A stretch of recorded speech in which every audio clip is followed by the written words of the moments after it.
Garments are the soul of any laundry and dry cleaning business.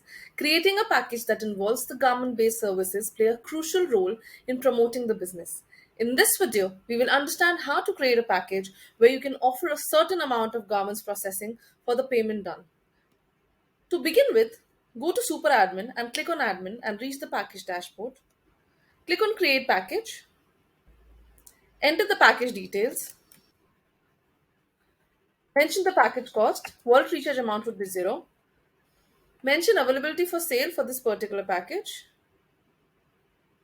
It could be number of months, days, or years. Choose the validity. Keep moving next. Now click on I want to create packages based on weight or garments quantity. Give yes to the confirmation. Now mention the garments allowed here. Click on select garment to be allowed and choose all garment.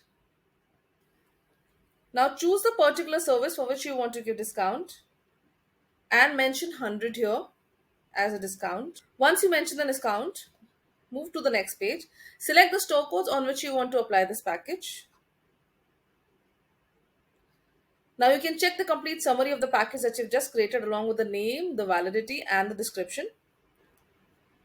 Once you click on create package, this package would be ready to be assigned to customers. I hope you now understand how you can create a garment based package depending on the quantity.